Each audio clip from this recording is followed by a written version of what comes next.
The book of 1 Samuel, chapter 29. Then the Philistines gathered together all their armies at Aphek, and the Israelites encamped by a fountain which is in Jezreel. And the lords of the Philistines passed in review by hundreds and by thousands, but David and his men passed in review at the rear with Achish. Then the princes of the Philistines said, "What are these Hebrews doing here?" And Achish said to the princes of the Philistines, "Is this not David, the servant of Saul, king of Israel, who has been with me these days, or these years? And to this day I have found no fault in him, since he defected to me." But the princes of the Philistines were angry with him. So the princes of the Philistines said to him, "Make this fellow return, that he may go back to the place which you have appointed for him, and do not let him go down with us to battle, lest in the battle he become our adversary. For with what could he reconcile himself to his master, if not with the heads of these men? Is this not David, of whom they sang to one another in dances, saying, 'Saul has slain his thousands, and David his 10,000s'? Then Achish called David and said to him, "Surely, as the Lord lives, you have been upright, and your going out and your coming in with me in the army is good in my sight. For to this day I have not found evil in you since the day of your coming to me. Nevertheless, the lords do not favor you. Therefore return now and go in peace, that you may not displease the lords of the Philistines." So David said to Achish, "But what have I done? And to this day what have you found in your servant as long as I have been with you, that I may not go and fight against the enemies of my lord the king?" Then Achish answered and said to David, "I know that you are as good in my sight as an angel of God. Nevertheless, the princes of the Philistines have said, 'He shall not go up with us to the battle.' Now, therefore, rise early in the morning with your master's servants who have come with you. And as soon as you are up early in the morning, and have light, depart." So David and his men rose early to depart in the morning, to return to the land of the Philistines, and the Philistines went up to Jezreel. The book of 1 Samuel, chapter 30.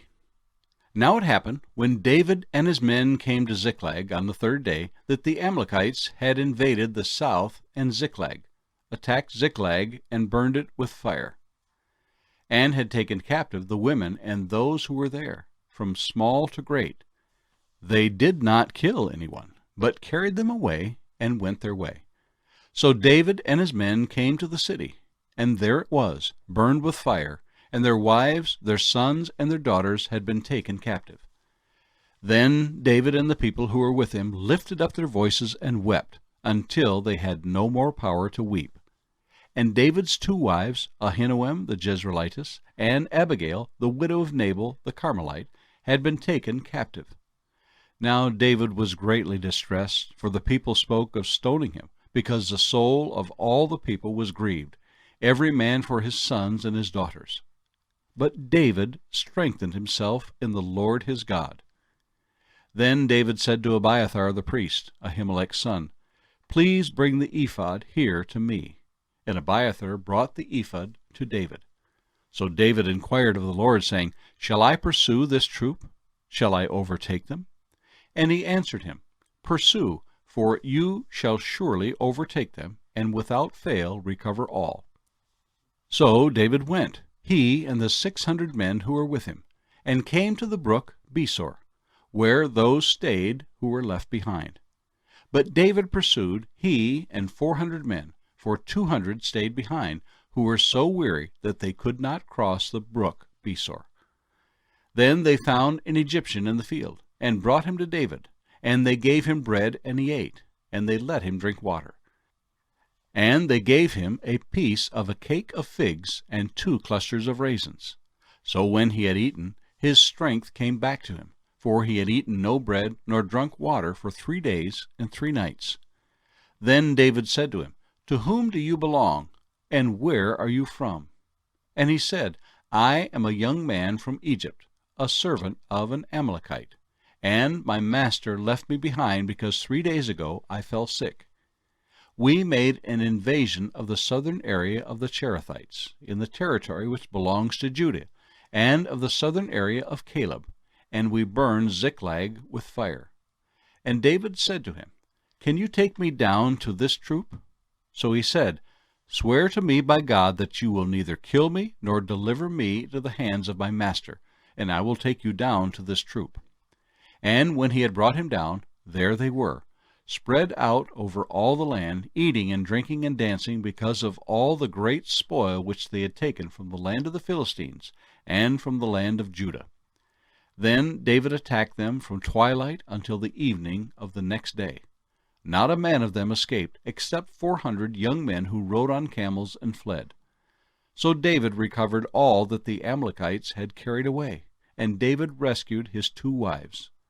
And nothing of theirs was lacking, either small or great, sons or daughters, spoil, or anything which they had taken from them. David recovered all. Then David took all the flock and herds they had driven before those other livestock, and said, This is David's spoil. Now David came to the 200 men who had been so weary that they could not follow David, whom they also had made to stay at the brook Besor. So they went out to meet David and to meet the people who were with him. And when David came near the people, he greeted them. Then all the wicked and worthless men of those who went with David answered and said, Because they did not go with us, we will not give them any of the spoil that we have recovered, except for every man's wife and children, that they may lead them away and depart. But David said, My brethren, you shall not do so with what the Lord has given us, who has preserved us and delivered into our hand the troop that came against us. For who will heed you in this matter? But as his part is who goes down to the battle, so shall his part be who stays by the supplies. They shall share alike. So it was, from that day forward, he made it a statute and an ordinance for Israel to this day.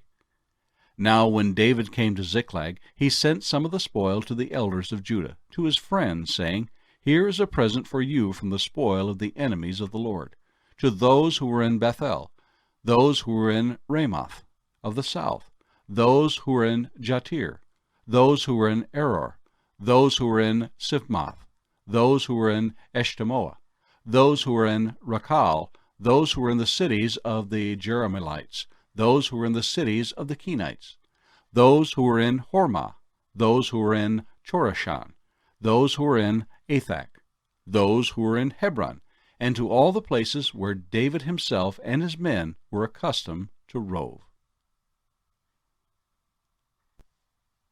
The book of 1 Samuel, chapter 31. Now the Philistines fought against Israel, and the men of Israel fled from before the Philistines and fell slain on Mount Gilboa. Then the Philistines followed hard after Saul and his sons. And the Philistines killed Jonathan, Abinadab, and Malchishua, Saul's sons. The battle became fierce against Saul. The archers hit him, and he was severely wounded by the archers. Then Saul said to his armor-bearer, Draw your sword, and thrust me through with it, lest these uncircumcised men come and thrust me through and abuse me. But his armor-bearer would not, for he was greatly afraid. Therefore Saul took a sword and fell on it. And when his armor-bearer saw that Saul was dead, he also fell on his sword, and died with him. So Saul, his 3 sons, his armor-bearer, and all his men died together that same day. And when the men of Israel, who were on the other side of the valley, and those who were on the other side of the Jordan, saw that the men of Israel had fled, and that Saul and his sons were dead, they forsook the cities and fled, and the Philistines came and dwelt in them. So it happened the next day, when the Philistines came to strip the slain, that they found Saul and his 3 sons fallen on Mount Gilboa. And they cut off his head and stripped off his armor, and sent word throughout the land of the Philistines, to proclaim it in the temple of their idols and among the people.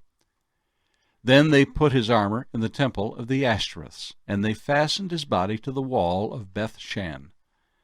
Now when the inhabitants of Jabesh-Gilead heard what the Philistines had done to Saul, all the valiant men arose and traveled all night, and took the body of Saul and the bodies of his sons from the wall of Bethshan, and they came to Jabesh, and burned them there.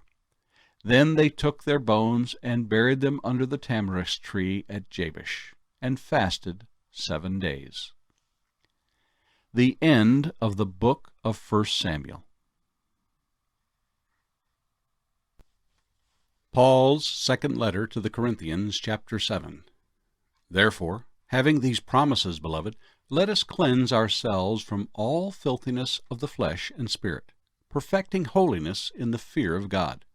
Open your hearts to us. We have wronged no one. We have corrupted no one. We have cheated no one. I do not say this to condemn, for I have said before that you are in our hearts, to die together and to live together. Great is my boldness of speech toward you. Great is my boasting on your behalf. I am filled with comfort. I am exceedingly joyful in all our tribulation. For indeed, when we came to Macedonia, our bodies had no rest, but we were troubled on every side. Outside were conflicts, inside were fears. Nevertheless, God, who comforts the downcast, comforted us by the coming of Titus, and not only by his coming, but also by the consolation with which he was comforted in you, when he told us of your earnest desire, your mourning, your zeal for me, so that I rejoiced even more. For even if I made you sorry with my letter, I do not regret it, though I did regret it. For I perceive that the same epistle made you sorry, though only for a while. Now I rejoice, not that you were made sorry, but that your sorrow led to repentance. For you were made sorry in a godly manner, that you might suffer loss from us in nothing. For godly sorrow produces repentance, leading to salvation, not to be regretted, but the sorrow of the world produces death. For observe this very thing, that you sorrowed in a godly manner. What diligence it produced in you! What clearing of yourselves! What indignation! What fear! What vehement desire! What zeal! What vindication! In all things you proved yourselves to be clear in this matter.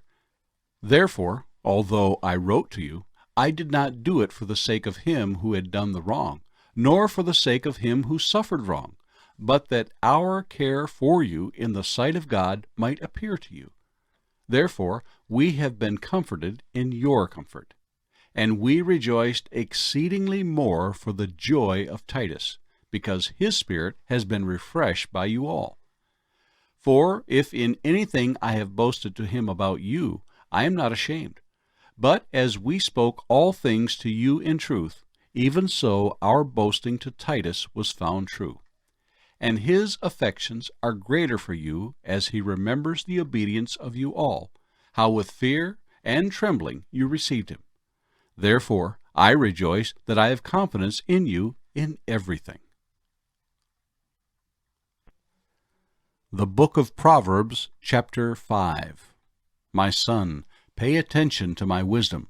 Lend your ear to my understanding, that you may preserve discretion, and your lips may keep knowledge. For the lips of an immoral woman drip honey, and her mouth is smoother than oil. But in the end she is bitter as wormwood, sharp as a two-edged sword. Her feet go down to death, her steps lay hold of hell. Lest you ponder her path of life, her ways are unstable. You do not know them. Therefore, hear me now, my children, and do not depart from the words of my mouth. Remove your way far from her, and do not go near the door of her house, lest you give your honor to others, and your years to the cruel one. Lest aliens be filled with your wealth, and your labors go to the house of a foreigner. And you mourn at last when your flesh and your body are consumed, and say, How I have hated instruction, and my heart despised correction. I have not obeyed the voice of my teachers, nor inclined my ear to those who instructed me. I was on the verge of total ruin in the midst of the assembly and congregation. Drink water from your own cistern, and running water from your own well. Should your fountains be dispersed abroad, streams of water in the streets? Let them be only your own, and not for strangers with you. Let your fountain be blessed, and rejoice with the wife of your youth.